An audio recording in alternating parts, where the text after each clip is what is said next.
Dati, ang usapan natin, 5,000 lang ang buwan ng renta. Ngayon, bigla mong ginawang 18,000. Tiochi, sobra naman yan. Wala ka ng konsiderasyon. Konsiderasyon? Anong konsiderasyon ang pinagsasabi mo? Ang mga tao, pumupunta rito dahil sa lokasyon ko, sa pangalan ng lugar, hindi dahil sa iyo. Kumikita ka ng hindi bababa sa 40,000 kada buwan. Ang 18,000 na singil ko, sapat na yan para may matira pa sa'yo. May pangkain ka pa. Tiochi, higit sa 3 beses ang itinaas mo. 30 square meters lang itong pwesto. Kapag binawas ang materyales at sahod, mahigit 1,000. 000 lang ang kinikita ko sa isang buwan. Pinaghirapan pa. Sa paggaas na yan, para na rin akong nagtrabaho para sa iyo ng libre buong taon. Kung magkano ang kikitain mo, problema mo yan. Ang lokasyon, akin yan. Kung ano ang sabihin ko, yun ang masusunod. Kung ayaw mo, edi lumayas ka. 3 taon ko nang inuupahan ang pwestong ito. Hindi ako kailanman nahuli sa bayad. Nakita kong lumalago ang negosyo at dumarami ang mga suki. Pero ngayon, ang sakim kong landlord, nainggit na. Boss Chen, 2 bots nga po. 5 box ako. Para sa mga kamag-anak ko. Pasensya na po. 2 box lang po ang limit kada tao. May mga nakapila pa po sa likod. Ay, sino yan? Bakit ka sumisingi? Abala si Chen Li. Gusto ni Tiotsi ng merienda. Pumila ka sa likod. Pila? Bakit ako pipila? Sarili kong tindahan to. Kailangan ko pa bang pumila? Teka lang. May importante akong sasabihin sa'yo. Xiao Zhao, tulungan mo muna ako sa mga customer. Tiochi, doon tayo mag-usat sa likod. Chen, okay naman siguro ang dami ng customer dito sa tindahan ko. Di ba? Opo, okay naman, Tiochi. 3 taon mo nang inupahan tong pwesto. Di ba? Dati, inalagaan kita. 5,000 lang ang buwan ng upa. Sa loob ng 3 taon, ni 5, hindi ko tinaasan. Mabait ako, di ba? Opo, salamat to sa pag-alaga noon. Hindi rin naman po ako naggabaya sa upa. Kahit po off-season, 1 linggo bago pa po ang due date, binabayaran ko na kayo. Dahil sa pagiging responsible mo, sasabihin ko sa'yo ang totoo. Hindi mo alam ang sitwasyon ngayon sa merkado. Manager Liu, ikaw na ang magsabi kay Boss Chen. Ang presyo ng lupa sa Kinglong Bridge, ano na ang halaga ngayon? Halika, upo tayo at pag-usapan ng maayos. Boss Chen, ang Kinglong Bridge ngayon ang sentro ng tourist spot. Ang pwesto nyo po, ang pinakamaganda sa lugar na ito. Basta bukas ang tindahan, may customer. Ngayon, ang pinakamagandang pwesto sa parehong lugar. Walang nakalistang buwan ng upa na mas mababa sa 20,000. 20,000. May 3 taon na tayong pinagsamahan. Hindi ko nahihingin sa'yo ang 20,000. Simula sa susunod na buwan, 18,000 na ang upa. Kung ayos sa'yo, pipirma tayo ng bagong kontrata sa loob ng 2 araw. 18,000. Sobra naman po yata yan. Ano? Kung hindi mo matanggap, mag-impake ka na at lumayas agad. Sa totoo lang, marami nang nakapila para umupa. Kaya ikaw muna ang tinanong ko, dahil sa tingin ko ay matino ka. Huwag kang maging walang utang na loob. Boss Chen, negosyante ka. Dapat marunong kang umayon sa sitwasyon. Dapat malinaw sa'yo, kahit wala ka, ginto pa rin ang tindahang ito. Pero kung wala ka sa tindahang ito, baka hindi ka na makapagpatayo ng kahit maliit na pwesto. Paano kung hindi ako pumayag? Kung hindi, lumayas ka na agad. Nakita ko kasi ang mga hurno at lalagyan mo. Mahirap ilipa kaya binigyan kita ng pagkakataon. Kung wala kang desisyon bukas, ikaw na mismo ang umalis. Seg. Hay, sabi ko na nga ba, si Chen Li ay matalino. Ang formal na kontrata sa pag-upa, dadalhin ko sa loob ng 2 araw. Sige, magpatuloy ka sa ginagawa mo, haha. Pasensya na, hindi na kami nagbebenta ng pastry ngayon. Xiao Zhao, isara mo na. Boss, isasara na. Paano po yung upa? Kumuha ng 2 kahon ng Xiaobing. Puntahan mo si Matandang Son, yung nagbebenta ng basura sa dulo ng kalsada. Anungin mo siya, kung yung bahay sa dulo ng patay na eskinita sa kanto, may umuupa na. Mas mataas pa sa tao yung damo doon. Kahit 800 ang renta, walang pumapansin. Dapat walang kumansin. Puntahan mo na ngayon si Matandang Son at iparating mo, 900 kada buwan. Tipirma ako ng 10 kaon. Papuntahin niya agad yung may-ari dito. Hihintayin ko sa tindahan. 900 kada buwan, babayaran ko ng buo ang 1 taong renta. 10 taon ang kontrata. Nakasaad sa kontrata, sa anumang sitwasyon, kung tataasan ang renta, babayaran mo ako ng 50 beses. Ayos ba? Pirmahan mo, kukunin ko na agad ang titulo ng lupa. Xiao Chen, mag-impek ka na pala at alis. Narinig ko na ang lahat. Ang kapal talaga ng mukha ni Tsifakai. Bigla na lang tataasan ang renta, ete. Pakiusap bukas, kapag nakita niyo siya, pakisabi. Lilipat ako ngayong gabi. Shunda Movers ba yan? Unang tindahan sa Kinglong Bridge. Mayroon akong 4 na custom-made na oven, 6 na malalaking batong banga, at kumpletong set ng counter. Bibigyan ko kayo ng 3 beses na bayad sa transportasyon. Kailangan matapos ang paglilipat ngayong gabi. Boss, yang pugon na yan ay nakasemento sa dingding. Masisira lang yan kung sisirain. Kahit sirain, baklasin. Basagin at dalhin. Ang mga ladrilyo ng pugon na yan ay espesyal. Huwag na huwag iwanan.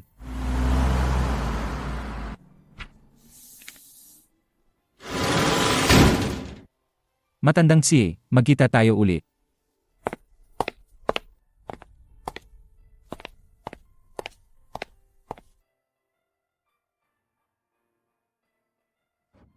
Magandang umaga, matandang si. Mamaya sa pirmahan, dapat siguraduhin nating bayaran niya muna ang 50,000 na deposit. Hindi niya kayang hindi bayaran yan. Kahapon, mas mabilis pa siyang pumayag kaysa kanino man. Nasaan ang lahat?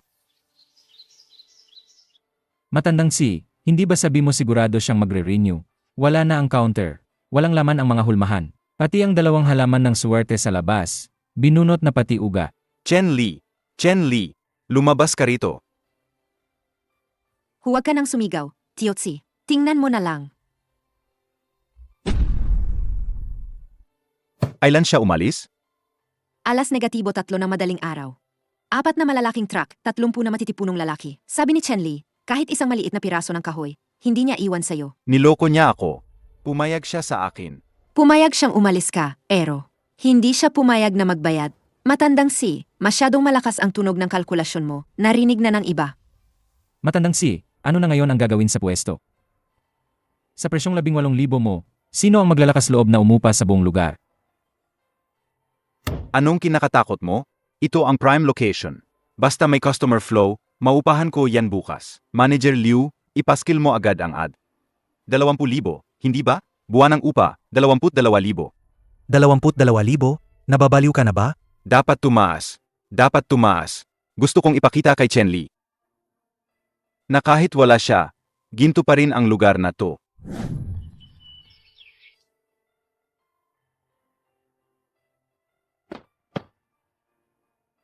Boss, magiging maayos ba talaga to? Ang layo nito sa core area, mga 2 kilometro. May 3 checkpoints sa gitna. Maliban kung naligaw ang mga turista, hindi nila ito mahahanap. Huwag kang mag-alala. Ngayong umaga, magiging masigla pa rin ito gaya ng dati. Ngayon, bilisan mo at maglinis pa. May tao ba?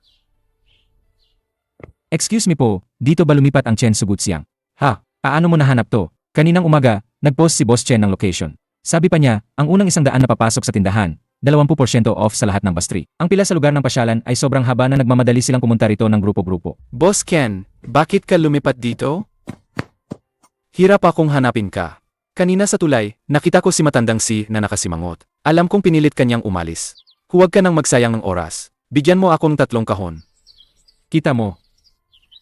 Mas mahalaga ang pagkatao at galing sa paggawa kaysa sa lokasyon. Tara, trabaho na. Sindihan mo muna yung uling na kahoy.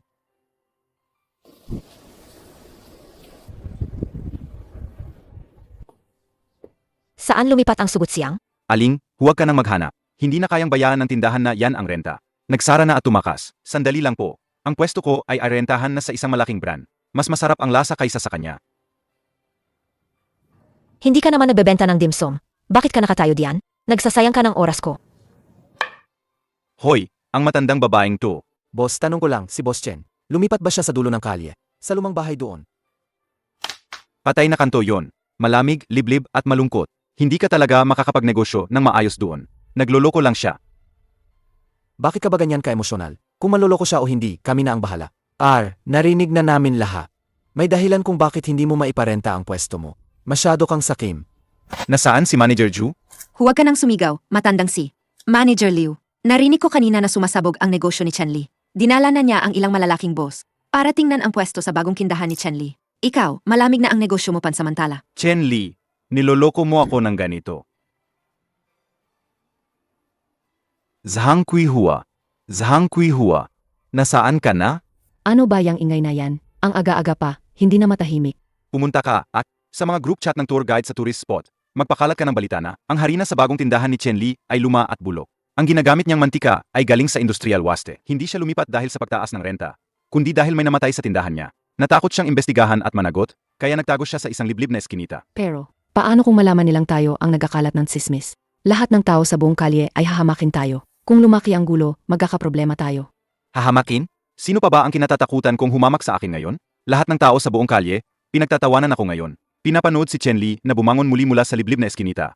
at pinapanood ang aking tindahan sa prime location, na mabulok lang sa aking mga kamay. Matagal nang nawala ang aking dangal. Sabi ko, gawin mo na agad.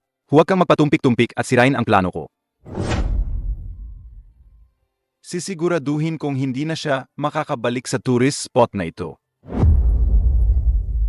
Boss, tingnan niyo po ang cellphone niyo. May nagpakalat ng balita sa group chat ng mga tour guide. Sabi nila, gumagamit daw tayo ng zombie oil. May nagpost pa ng litrato. Sabi nila, ang dati nating tindahan ay inireklamo dahil may nakitang langaw, kaya tayo lumipa. Hindi na kailangan isipin pa. Si matandang si ang may gawa niyan. Anong gagawin natin ngayon? Maghanap ng construction worker. Bakit kailangan ng construction worker? Hindi ba dapat maglabas tayo ng statement para sa tsismis? Walang silbi ang statement. Isipin lang nila na may tinatago ka. Gibain ang pader na yan. Palitan ng tempered glass. Gusto kong makita ng bawat taong dadaan ang ating kusina. Malinis na malinis, para makakain sila ng panatag. Pero malaki ang gastos niyan. Kagagaling lang natin sa bagong pwesto. Ang pinakamahalaga ngayon ay tiwala at suporta ng tao. Ang pera, kikitain yan. Pero kag nasira ang reputasyon, hindi na yan maibabalik. Sige, tatawagan ko na ngayon ang mga tao. Kung gusto niyang maglaro, sasabayan ko siya hanggang dulo. Narinig mo ba? Ang harina daong tindahan na yan, luma na, galing sa lumang bodega. May uod at amag, giniling lang. Tinatakpan lang daong pampabango para hindi mahalata ang amoy. Hindi lang yan. Narinig ko sa isang insider, ang pagsara daw ng tindahan niya sa tulay, hindi dahil sa pagtaas ng renta ng may-ari. May nakain daw na masama sa pastry niya at namatay pa nga. Hindi makabayad ng utang, kaya nagtago sa liblib na eskinita.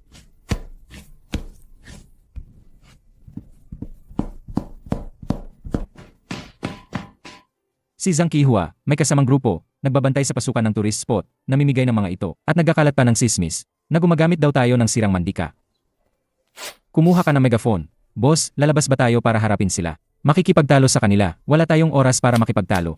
Maghanap ng tao para putulin ang mga punong nakaharang sa eskinita, tanggalin lahat, para luminaw ang buong eskinita. Mga kababayan, tingnan nyo. Ito ang tindahan ng masasamang tao. Kumikita sa masamang paraan, nakakasama sa tao. Ang pamangkin ko, kahapon kumain ng sugutsiyang nila. Pag-uwi, sukatay agad, nilalagnat ng sobra. Ngayon, nasa ospital pa, nakaswero. Chen Lai, duwag ka. May lakas ng loob kang magtayo ng tindahan para manloko. Pero wala kang lakas ng loob na lumabas at panagutan. Ibalik mo ang masama mong lason. Anong ospital ang nagswero? Yung sa Southgate ng Lumang Bayan. Ang Southgate Health Center ay may botika lang. Walang swaruhan. Kung magkakalat ka ng sismis at magkapanggap na biktima, dapat alam mo muna ang detalye ng Lumang Bayan. Huwag kang magkakita ng ganyang kaalpakan. Anong pakialam mo kung may suruhan o wala? Basta, ang pamangkin ko, sa pagkain nyo nasira ang tiyan. Hindi ka makakatakas dito. Tingnan nyo nga, mga tao. Ang bahay na to sa eskinita, ang renta, 800 lang dapat. Sa ganyang kamurang pwesto, anong malinis na pagkain ang magagawa? Puro chemical yan. Manloloko. Ang pagkatao ay hindi nakabase sa presyo ng renta. Nagsisinungaling ka. Talagang hindi mo kilala ang tunay na pagkatao. Nung nasa tulay ka pa, binabantayan kita, kaya hindi ka makagawa ng kalokohan. Ngayon, nagtago ka sa butas ng daga na to. Sarado ang pinto. Sinong nakakaalam kung anong kalokohan ang ginagawa mo? Wala man lang bintana ang bahay na to. Masikip. Malinaw na itong isang madilim na pagawaan ng kalokohan. Ayaw mo nang walang bintana. Kung matapang ka, gibain mo yang peder na yan. Buksan mo, para makita ng lahat kung paano ka gumawa ng tinapay. Tingnan natin kung may lakas ka ng loob. Sag! Papasukin na ang construction team. Chen Li, talagang gigibayin niya? Nga, akala ko nagbibiro lang siya. Chen Li, nababaliw ka na ba? Ang publikong bahay, yan ang tourist spot. May lakas ka ng loob na gibain ng walang pahintulo? May 1-0 ka o na kong kontrata. Malinaw na nakasaad sa kontrata. Pwede mong i-renovate at ayusin ang sarili mo. Baliw ka na talaga. Hindi pa tapos. Ngayong hapon, lahat ng peder na to, papalitan ng transparent na salamin. Mula ngayon, ako, si Chen Li, kapag gumagawa ng pastry, mula sa pagiling ng butil, pagmamasa, hanggang sa pagbibake, lahat ay hayag, lahat ay transparent. 24 oras, katanggap ng pagsubaybay mula sa lahat ng tao sa buong lugar. Kung makahanap man lang ng isang patak ng industrial oil sa tindahan, o 1 kilo ng lumang butil, hindi na ako babalik sa lumang bayan habang buhay. Tio Chi, gusto mo rin bang tikman? Magaling, Boss Ken. Matapang at tapat. Dahil sa tapang na yan, kailangan kong bumili ng 2 kahon para suportahan. Ang gulo ay nagpabago sa reputasyon ni Chen Li at dumami ang mga customer. Ngayon, anong gagawin natin? Sinira niyo lahat. Ginawa niyang transparent ang peder. Ginawa niyang transparent ang peder. Hindi na kumakalat ang sismis. Ngayon, walang gustong umupa sa tindahan natin. Hindi ako naniniwala na hindi ko siya kayang talunin. Hello, si Kapitan Wu ba to? Gusto kong mag-report ng Anonymous. Ang tindahan sa eskinita sa timog ng tourist spot ay may malubhang panganib sa sunog at illegal na operasyon at paglabag sa food safety. Chen Li, hindi ba mahilig kang magpanggap na tapa? Gumawa ng transparent na kusina? Tingnan natin ngayon. Tingnan natin kung gaano ka pa ka-transparent ngayon.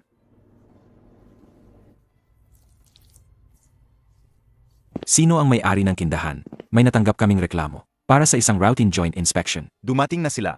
Sa wakas, dumating na rin. Tingnan natin kung paano ka pa makakabangon ngayon. Chen Li, ama, may nagreklamo na ang iyong negosyo ay hindi sumusunod sa regulasyon at gumagamit ka raw ng substandard na sangka. Salamat sa inyong pagpunta. Lahat ng electronic business permit ng tindahan, pati na ang impormasyon sa pagpaparehistro ng food business, ay maaring iskan para sa verification. Valid at sariwa ang lahat para sa araw na ito. Ang fire exit ay nasa likod bahay. Maaari kayong magtiya anumang oras.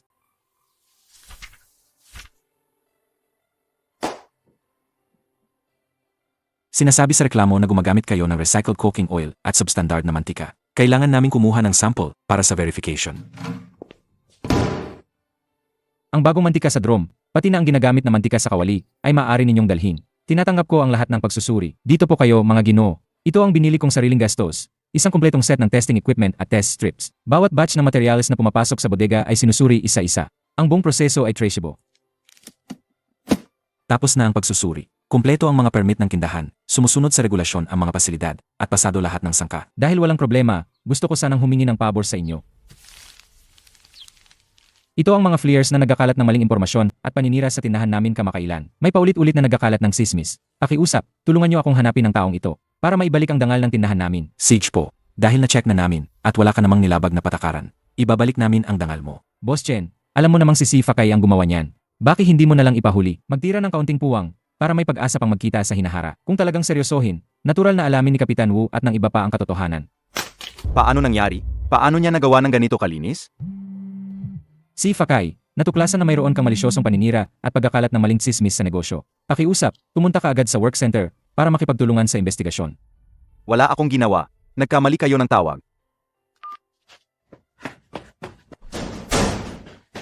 Anong nangyari? Nagmamadali ka yata. Nga, te, bakit ka nagmamadali? Tapos na. Talagang tapos na. Nahanap na nila ako. Anong nahanap nila? Yung tungkol sa pagkakalat ng fleers at pag-report.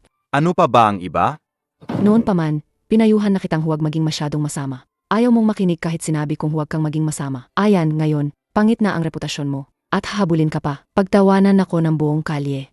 Buksan ang pinto para sa investigasyon. Si Fakay ay sangkot sa malisyosong paninira sa negosyo, maling pag-ulat, at pagambala sa kayusan ng pamilihan. Sumama ka sa amin.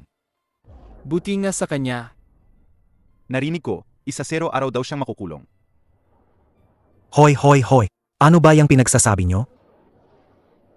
Chen Li, hindi pa tayo tapos. Ganap na nalutas ang gulo at lumabas ang katotohanan. Ngunit ang mga problema sa lumang bahay ay mabilis na sumunod. Hindi nakala ni Chen Li na ang pagiging sikat ng negosyo ay magiging isang biglaang pasanin. Boss, nag-trip na naman. Ikatlong beses na ito ngayong linggo. Ang mga kabel ng lumang bahay na to, hindi talaga kaya. Hindi na talaga kinakaya ang dami ng kuryenteng ginagamit ng oven natin. Hindi na talaga kinakaya. Natunaw ang aluminum wire. Noong inayos ang bahay na to noon, para makatipid, lahat ng ginamit ay substandard na aluminum core wire. Anong gagawin natin? May daan-daang turista pa sa labas na nakapila. Isang batch ng pastry, kung masira, libu-libong piso ang mawawala. Malaking lugi kung maantala ang negosyo. Ilabas ang diesel generator sa likod bahay. Pero Boss Chen, maingay ang diesel generator. Mga kakilala ni Matandang Si ang mga kapitbahay. Naghahanap lang sila ng dahilan para manggulo. Para ieklamo tayo, hayaan mo muna silang magreklamo. Kailangan nating iligtas ang mga inihurnong kinapay. Mas mahalaga ang negosyo. Ay, bakit nawalan ng kuryente? Nasaan si Boss Ken at ang mga kasama niya? Anong siksikan? Anong siksikan yan? Teritoryo ko, to sa harap ng bahay ko. Kayo na nakapila, binabahan nyo ang daan. Paano ako mag-igib ng tubig? Paano ako lalabas? Pasensya na po, Aling Si. Atras po kami para hindi kayo maharangan. Hindi po namin haharangan ang daan nyo. Anong atras-atras? Makitid na nga ang eskinita na to. Ang dami ninyong nagkukumpulan dito. Kapag nagkasunog, hindi makakapasok ang bumbero. Ang itim na tindahan na, to ay perwisyo lang.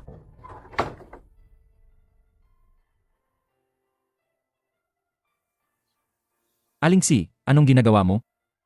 Gusto mo pa akong apihin dahil marami kayo. Aling Si. Ayon sa ordinansa sa pamamahala ng arkitektura at tanawin ng scenic area, ang 2 metro sa harap ng tindahan ay itinuturing na sariling espasyo ng negosyo. Ang pila ng mga customer ko manatili lang sa loob ng dilaw na linya, sa sarili mong teritoryo. Ang natitirang 3 metro ng kalsada ay pampublikong daanan. Sapat na yan para makadaan ka. Kahit may bitbit ka pang tubig. Walang sagabal. Kung may humarang sa pampublikong daanan, sabihin mo lang sa akin.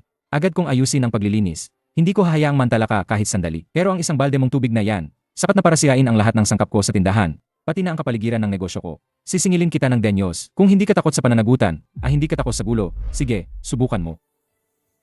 Isang bata pa lang, nakikipagtalo sa isang matanda tulad ko. Talagang walang modo. Sige na nga, sige na nga. Hindi na ako makikipagtalo sa'yo ngayon. Alis na ako. Boss, may problema na naman. Ano na namang problema? Bakit simula nang lumipat tayo dito, palaging may nangyayari? Ang Fengsheng Flour Mill, na 3 taon na nating kapartner. Tumawag kanina sinabing dahil sa force majeure, ang mga dekalidad na harina nila simula ngayon ay unahin nilang ibigay sa mga tourist spot. Ang mga lumang tindahan sa Kinglong Bridge. Binawasan ng malaki ang kwota natin. Ano bang pinagsasabi nila? Kung wala tayong ganitong high precision, harina na may amoy trigo, ang crispy sa sugutsiyang ko, mawawala ang pagka-crispy. Hindi yan pwedeng mangyari. Force majeure. Gawa na naman yan ng pamilya ni Matandang Si, di ba? Pero si Matandang Si, nasa kulungan pa rin, hindi pa nakakalabas. Nasa loob na ang matanda, pero ang bata, nandyan pa rin, di ba? Ang buong pamilya, palaging naghahanap ng gulo sa atin. Kung ganun, maghanap tayo ng ibang supplier sa paligid. Sa tingin mo, may silbi yan. Siguradong hindi lang isa, na-impluensyahan na ang flour mill. Kailangan kong kumunta sa probinsya. May ilang lumang pabrika doon na siguro ayos pa. Sage, boss. Ayos, napagkasunduan na yan, ha? Simula ngayon, bawat buwan, sa inyo ako kukuha ng stock.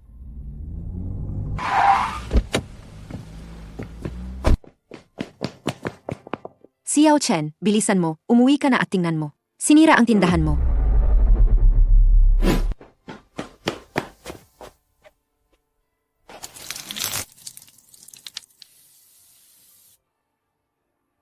Sino ang gumawa?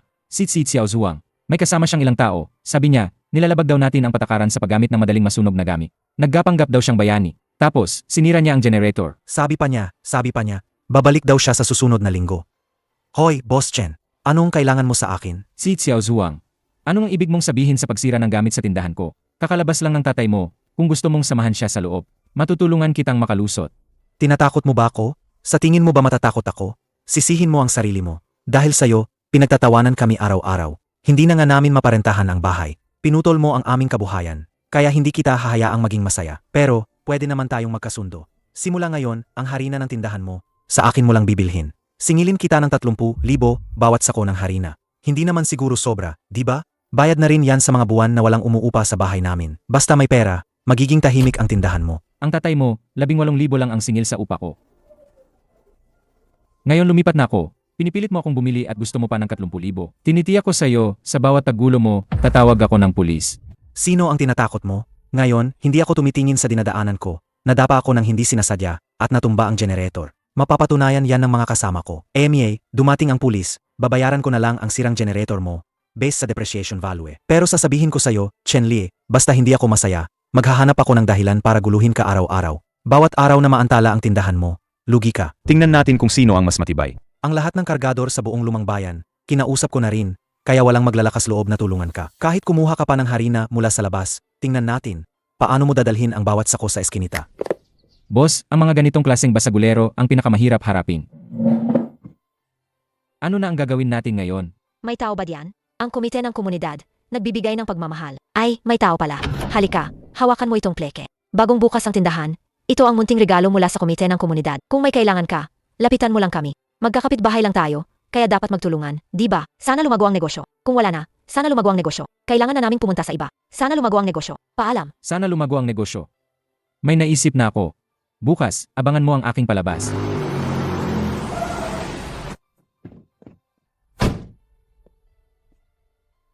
Uy, Boss Chen, nakabalik ka na pala na may dalang harina.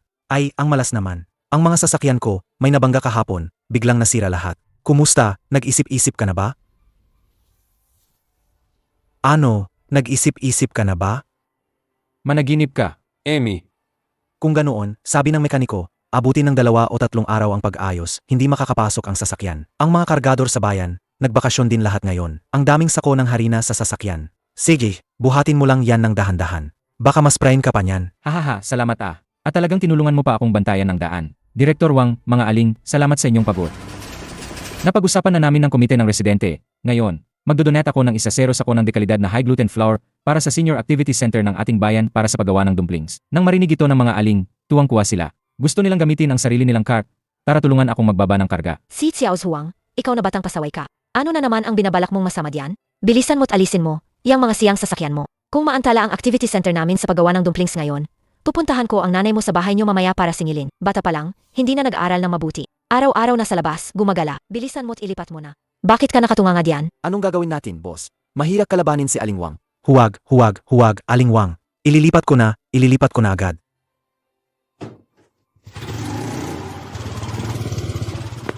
Tigil. Kapitan Wu, nasira lang po ang sasakyan ko. Sandali lang po akong hihinto. Aalis din agad. Hindi naman siguro makakaabala yan, di ba? Hindi namin sakop ang paglilipat ng sasakyan. Pero nakatanggap kami ng report mula kay Boss Chen tungkol sa generator sa harap ng tindahan niya kahapon. Sinira ng sadya. Ay, opisyal, nagkamali lang po. Kahapon po sa telepono, nasabi ko na kay Boss Chen. Ako po ang walang ingat sa paglalakad.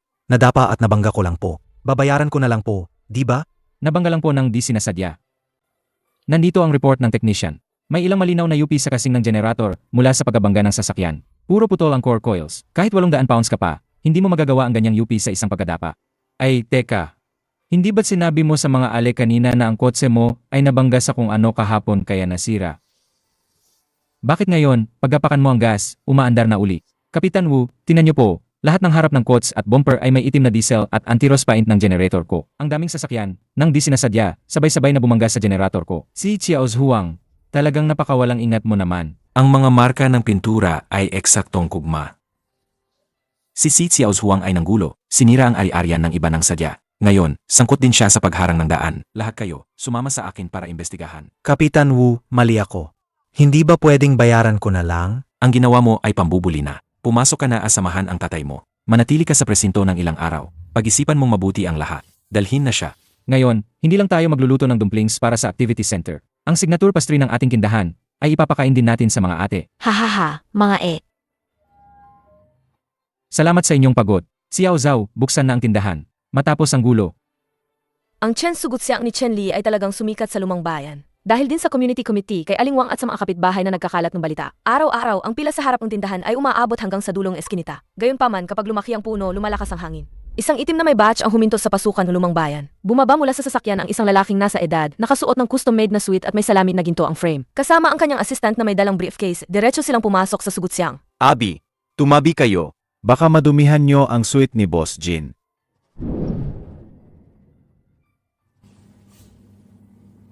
Ang mga sirang laryo at bato sa lumang bayan na ito, wala man lang patag na mapagtuntungan. Ikaw si Chen Li, tama. Ano ang maipaglilingkod ko? Ako si Jin Dawei, Investment Director ng East China Region ng Dinghao Group. Boss Chen, maging prangka na tayo. Gusto ko ang brand mo, ang Sugutsiang. Bibigyan kita ng 500,000 para bilhin ang iyong trademark at receipt. Tungkol naman sa'yo, isara mo na itong tindahan at pumunta ka sa food factory ng aming grupo para maging technical consultant. Bawat buwan. Bibigyan kita ng 15,000 na base salary bilang exception. 500,000 para bilhin ang receipt at brand. Alam mo ba, Kung gaano karaming box ang nabebenta namin ngayon sa isang araw. Ngayon, sa isang buwan, mayroon kaming halos 50,000 na net profit. 50,000 sa isang buwan. Sa isang taon, 600,000 lang yan. Kailangan mo pang gumising ng maaga at amuyin ang usok ng mantika araw-araw. Mga kabataan, yan ang tinatawag na short-sightedness. Ano ang pinagbabasehan ng catering ngayon? Mass production. Boss Chen, kung papayag kang ibigay sa akin ang receipt, gagawin kong semi-finished product ang Sugutsiang mo. Magdaragdag lang ng compliant preservatives at shortening agents. Pahahabain ang shelf life hanggang 6 na buwan at ipapakalat sa buong bansa. Ito ang paraan para kumita ng malaki. Naiintindihan mo ba? Gagawin mo. Basura ng assembly line na may preservatives at shortening agents ang aking mga pastry. Boss Jin, hindi nyo binibili ang receipt ko. Gusto nyo lang sirain ang pangalan ni Chen Li. Chen Li, paano ka makipag-usap kay Boss Jin? Ang Dinghao Group ay nagkagusto sa produkto mo. Karangalan mo yan. Hindi ko kayang abutin ang karangalang yan. Pasensya na, hindi ko ibebenta ang receipt ko. Hindi ko ibebenta ang pangalan ko. At lalong hindi ko ibebenta ang sarili ko, si Chen Li. Nasa likod nyo ang pinto, hindi ko na kayo ihahatid. Chen Li, huwag kang magpakipot. Huwag mong hintaying mapilitan ka. Ang merkado na gusto ng Dinghao Group, wala pang hindi namin nakukuha. Kung ayaw mong makipagtulungan, huwag kang magsisi. Boss, mag-ingat sa paglakad. Baka madapa ka. Ang kapal talaga ng mukha ng taong yan. Akala niya porke may pera siya, mas mataas na siya sa iba. Tama na, huwag mo nang siyaan. Halika, tulungan mo ako. Sage po, boss, darating na. Maghanda ka. Magbubukas tayo ng isa pang tindahan ng pastry sa bayan. Agawin natin lahat ng customer niya para malaman ni Chen Li kung ano ang mangyayari sa taong kumakalaban sa akin. Boss, patay. Atay na. Bilisan mo, tingnan mo, yung apelidong Jin sa kabilang kalsada. Baliw, anong nangyari? Bakit ka nagmamadali? Sa kabilang. Diretso silang umupa ng pwesto sa mismong tourist spot para agawin ang negosyo natin. Nakakabit na nga ang karatula nila. Ang pangalan, Dinghao Traditional Crispy Cake. Nag-hire pa sila ng sandamakmak na influencer para mag-livestream at mag-check-in sa labas. Ang lakas ng tunog ng speaker nila, nakakabingi. Ang pinakamasama, ang presyo. Tayo, benta natin 30 bawat kahon. Sila, may banner na 10.9 lang bawat kahon. Bumili ng 2, may libreng isa pa. Lahat ng turista, doon na pumipila. Paano pa tayo mabubuhay nito? Ang gin na yan, napakasama talaga. Ginagamit ang pangalan ng traditional kuno. Kanina, bumili ako ng 1 kahon para tikman. Puro artipisyal na lasa lang ang benta nila. Tama si Aling Wang. Ang problema, hindi naiintindihan ng mga turista. Kapag natikman nila at hindi masarap, isipin pa nila na lahat ng produkto sa buong lumang bayan ay puro panloloko lang. Hindi lang ito pagnanakaw ng negosyo, sinisira nila ang reputasyon ng buong lumang bayan natin. Chen, matalino ka. Alam naming marami kang ideya. Bigyan mo kami ng payo. Ang dami ng produksyon nila sa isang araw. Mas marami pa kaysa sa pinagsama-samang produksyon ng buong bayan sa isang buwan. Binaba nila ang presyo sa 10.9. Hindi natin kayang tapatan ang presyong yan. Kung magpapatuloy pa ito, hindi na natin mababayaran ang renta natin. Hindi naman siguro tayo basta na lang manonood. Diba? Kung makikipagresyuhan tayo sa kanila, tiyak na malulugi tayo. Kung susunod tayo sa pagbaba ng presyo at bababaan ng kalidad, gagamit ng murang harina at shortening, matutupad lang ang gusto ni Jin Dawei. Anong gagawin natin? Hahayaan na lang ba natin silang agawin ang mga customer? Para makipagkumpetensya sa kanila, bukas, ilalabas natin ang ating gawaan sa kalsada. Gamit ang pinakadalisay na tradisyonal na pamamaraan, gagawin natin ito sa harap ng mga turista. Aling Wang, may kailangan akong tulong ninyo. Dahil maglalaban na tayo, gusto naming ilipat ang tindahan namin bukas sa tapat nila. Sig, ayusin na natin ngayon din. Maghanda ka ng mabuti. Bukas, kailangan natin siyang talunin ng husto. Mga kaibigan sa kaliwa, mga kaibigan sa kanan, tingnan niyo to. Dinghao Traditional Crispy Cake, 10.9 lang, libre pa ang delivery. Gawan 30 taong master chef sa bayan, ginagawa sa harap ninyo. Isang kagat, tunaw sa bibig. Pumila na. Huling 100 box na lang, bilisan nyo. Boss, pakinggan mo yung malakas nilang speaker. Nakakainis. At saka, Lahat ng turistang yan, nautos sa 10.9, purhan mede na yan. Ang sakit na ng kamay natin sa paggawa. Ilang bots pa lang ang nabebenta natin buong umaga. Magiging maayos ba talaga to? Bakit ka nagmamadali? Ang masarap na harina, kailangan ng oras para umalsa. Ang lasa ng tunay na sangkap, kailangan din ng oras para kumala. Xiao Zhao, huwag kang tumingin sa kabila. Ilabas mo yung bagong lutong sugut siyang. Buksan lahat ng takip at paypayan. Bukas naman po. Pero wala namang kumupunta. Paypay ka lang. Mrs. Amuin mo saan galing yung amoy ng harina. Ang bango. Parang nagugutom ako sa amoy pa lang. Nga. At hindi yan amoy ng artipisyal na pampabango na nakakasulasok. Tingnan mo. Parang galing sa display ng sugut siyang sa kabila. Kumakalat ang amoy. Sa gukyang. Nakasa doon, daang taong lumang tindahan. Tara, tingnan natin doon. mga walang utang na loob na mahihirap. Oh, Chen Li, nagpapakahirap ka pa rin dito. May saysay pa ba yung pagpupumilit mo? Boss Jin, hindi ka ba nagbibilang ng pera sa kabila? Bakit ka nag-inspeksyon sa maliit kong tindahan? Ano, naakit ka sa amoy ng bagong luto ko? Hahaha, ako, may inggit sa basura mo. Tinitingnan ko lang kung anong klaseng gimmick ang magagawa mo sa sinasabi mong pure handmade mo. Buong umaga kang pinagpapawisan. Ilang pina ba ang nagawa mo? Ang habol ng mga tao ay mura at sulit. Nagbebenta ako ng 10.9. Paano ka makikipagkumpetensya sa akin? Boss Jin, mabilis nga ang modernong factory assembly line. Inaamin ko yan, pero hindi mo dapat niloloko ang mga tao. Nakasaad sa sigboard mo, tradisyonal na gawa sa kamay, bagong luto ng matandang master sa bayan. Hindi ba tanloloko yan? Kaibigan, kagagaling mo lang bumili ng crispy cake sa kabila, di ba? Ganito na lang, palitan natin ng sugut siyang ko. Okay lang ba sa'yo? Sa tingin mo, pwede. Pwede.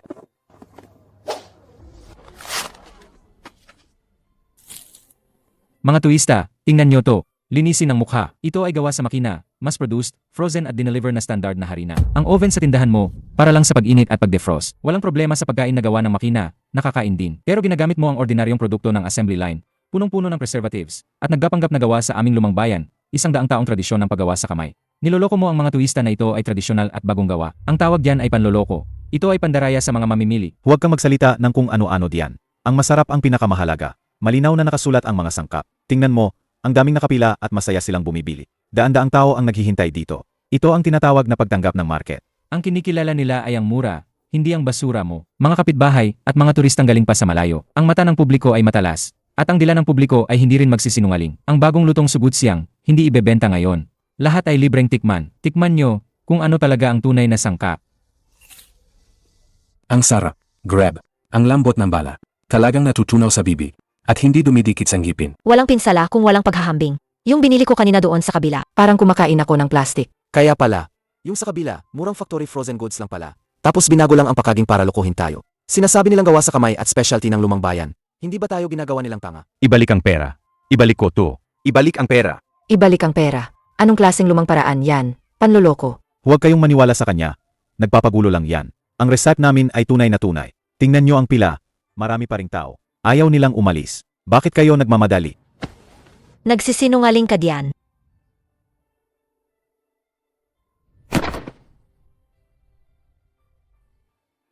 Mga turista ba yang nakapila para bumili? Makinig kayong lahat at tingnan ng mabuti. Itong mga nangunguna sa pagbili, hindi sila mga turista. Lalong hindi sila mga suki. Sila, yung mga temporaryong manggagawa na kinuha ko kahapon sa labor market sa kanlurang bahagi ng bayan. Jindawe, binabayaran mo sila ng 100 yuan kada araw, pinapasyuot mo sila ng sombrero, pinapalitan ng damit, at pinapabalik-balik sa pilarito. Para magpanggap, di ba, ang pandaya mo. Umabot na. Sa mga batong kalsada ng ating lumang bayan. Inaakala mo ba na kaming mga taga-lumang bayan ay puro bulag? Ay, Director Wang, huwag nyo na akong hilahin. Aminin ko na. Ginagawa lang namin ang trabaho namin para sa pera. Sabi ni Boss Jin, kailangan lang daw pumila. Magpanggap. At magkunwaring bumibili. Ang totoo, ang binigay sa amin. Ay puro walang laman na kahon. Hindi naman talaga kami bumili ng kahit ano. Ang kapal ng mukha. Niloloko tayo ni Gashijon. Ibalik ang pera. Lumayas ang walang pusong negosyante sa lumang bayan. Peking produkto. Huwag niyong sirain. May security. Hindi na kami nagbebenta. Umalis na kayo. Bilisan nyo. Umalis na kayo. Ilok ang pinto.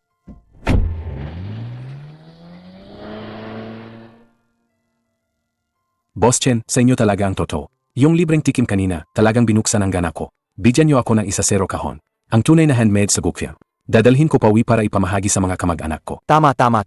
Bigyan din kami ng 5 kahon. Dapat suportahan ang galing sa paggawa. Sige, huwag kayong magtulakan. Pumila ng maayos, marami tayo ngayon. Bagong luto na sugusyang. Hawakan nyo ng maayos. May libreng plum juice sa tabi. Xiao Chen. Handa na ba yung 3 kahon na in-order ko? Aling Wang, matagal ko na po yung inihanda para sa inyo. Ayos na ayos po. Kunin nyo na po at dahan-dahan sa pagtulak ng cart. Sage po. Nga pala, Xiao Chen, may magandang balita ako sa'yo. Ang ating lumang kalye, tahimik na ngayon. Oh, bakit to? Yung mag-amang si Fakay at si Xiao Zhuang, kakalaya lang nila sa detention center noong nakaraang linggo. Balita ko, si Zhang Qihua, sa wakas, natauhan na.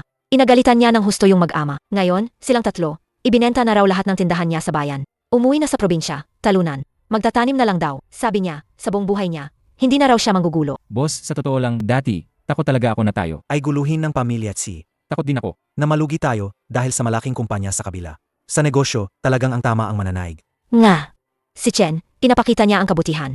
Magaling ang gawa, mas magaling ang pagkatao. Inatahimik niya ang mga nanggugulo. Pati na rin ang mga nagpapanggap na kapitalista. Lahat sila, napatahimik niya. Sige, hindi ko na kayo guguluhin sa negosyo. Kita-kita bukas. Xiao Zhao, tandaan mo ito. Kahit na may nagbabayad para kumuha ng apprentice, o may pamilyang gumagawa ng masama, ang panlilinlang, lahat yan ay maling daan. Hindi yan magtatagal. Tayo ay simpleng kusinero lang. Masahin ng maayos ang harina, ihawin ng mabuti ang mani, bantayan ng maigi ang init ng oven. Basta't ang inihahain natin araw-araw ay sulit sa ilang 10 piso na binabayad ng mga customer, at sulit sa ating konsensya. Hindi kailanman malulugi ang negosyong ito.